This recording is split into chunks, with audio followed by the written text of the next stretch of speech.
সন্তান পছন্দ করত না, সেই নবী আমার জমিনে আইসা গোটা দুনিয়াবাসীকে বললেন, ও দুনিয়ার মানুষেরা, আজকে নারীরে তোমরা পছন্দ করো না, আর আমি রহমতের নবী, 4 কন্যার বাবা, আমার একটা ছেলেও নাই। আর কিছু চূড়ান্ত খারাপ মানুষ আছে, মাইয়া হইলে বললো কথাই না, তবে মাইয়া কি বউ বানাইছে, বউর দোষ কি? দোষ যদি হয়তো তোমার জিনিস তোমার স্ত্রী শুধু আমানত রাখছে, এত তো পুরস্কার দেওয়া দরকার। কথা কেনা বললো গে মাইয়া কে সব ফোলা হয় না কা, এরকম আছে না কিছু মানে। অথচ মদিনার নবী বলেন, এই আশিকে রাসূলরা, তোমার নবী বলেন, যার ঘরে একটা কন্যা পেয়েছো তুমি একটা জান্নাতের মালিক। আবার আসতে করে, তুমি 2টা কন্যা সন্তান পেয়েছো তো 2টা জান্নাতের মালিক, 3টা কন্যা পেয়েছো 3টা জান্নাতের মালিক, 4 কন্যা পেয়েছো 4 জান্নাতের মালিক। এক বাবা খুব খুশি, কি হয় আমি 4 কন্যা পাইছি তো জান্নাতের মালিক হয়ে গেছি, খুব খুশি। আমরা জান্নাতের মালিক কহ, আমরা মাইয়া সাইডে কয়েকটি গ্রামীণ ব্যাংকের মালিক, খুব খুশি। दुनिया में हो दुनिया का तलबगार ना हो,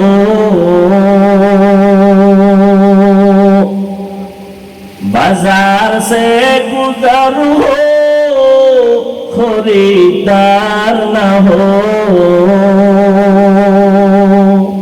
খারাপ লাগে না? একটানা ডইলে একটু মজা লাগবে না? তোরা তো আর একটানা ছাড়া গান শুনতে যাস না, তত বাংলা শুনে না, সব হিন্দি।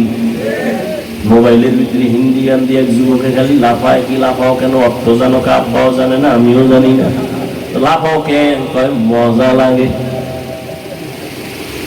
दुनिया में हो दुनिया का तलबगार ना हो, बाजार से गुजर हो खरीदार ना हो।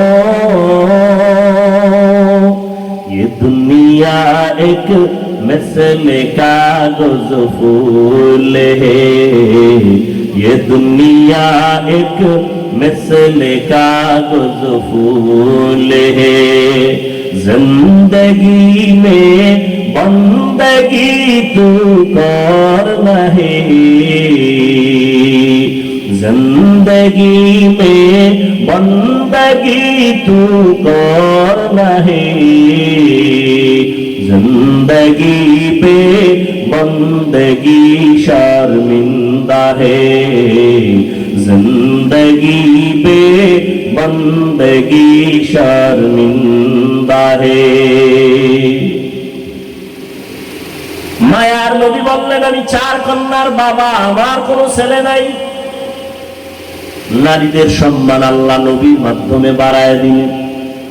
এরে পর্দার আড়ালের আম্মা জান, আপনারা আম্মা জান আয়েশা রাদিয়াল্লাহু তাআলা আনহার মতো দামি নারী, ফাতেমা রাদিয়াল্লাহু তাআলা আনহার মতো দামি নারী, খাদিজা রাদিয়াল্লাহু তাআলা আনহার মতো দামি নারী, আপনারা ইসমাঈল নবীর মা হাজেরা আলাইহা সালামের মতো দামি নারী, ঈসা নবীর মা মারিয়াম আলাইহা সালামের মতো দামি নারী, আপনারা তো আব্দুল কাদের জিলানীর মায়ের মতো মা, খাজা মঈনুদ্দিন চিশতি আজমিরি রাহমাতুল্লাহি আলাইহির মায়ের মতো মা।